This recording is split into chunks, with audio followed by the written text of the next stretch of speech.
Hey everybody, David Karras with Karras Randolph. One of the questions I get asked the most is, how do I make my offer the most attractive? Well, the key points that we have to look at, one is purchase price, right? But not always is the highest price the best offer. And that's where we get into the strategy of making the deal. We look at the price, but there are other things that we can work on doing, such as, at least here in Texas, traditionally the seller pays title policy. Maybe if you have enough cash, we look at paying the title policy. That increases the net for the seller. Normally we used to look at asking for closing cost assistance from the seller. We gotta kind of take that off if we can.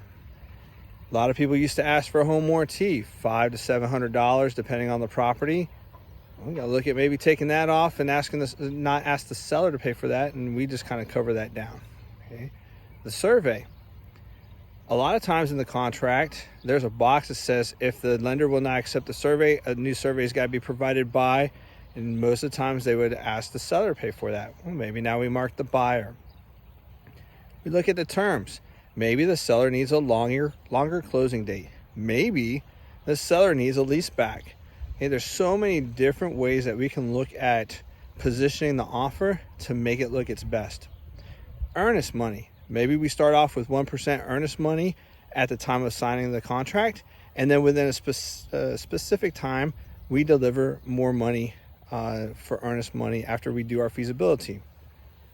Right now, everything's negotiable, but common practice for the most part is $10 a day for the option period, right? Our feasibility time. Maybe we do $20 or $25 a day. Maybe instead of doing 10 days for our feasibility time, we line up our inspectors ahead of time and figure out what their schedule is. Maybe we shrink it to 5 or 7 days instead of the 10 days. So offering more money for the option period, shrinking the option period time, it does two things with doing that. One, it gets more guaranteed cash in the seller's hand, because if you walk away, instead of getting $100, maybe they get $200. Instead of their house being off the market for 10 days, it's off the market for 5. Maybe we look at bridging the gap of an appraisal, right? Doing a partial appraisal waiver.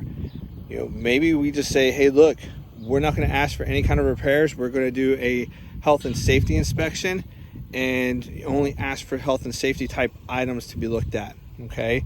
There's just so many different things, and every situation is a little bit different. Okay. So if you're thinking about buying a house, that's where I come into play.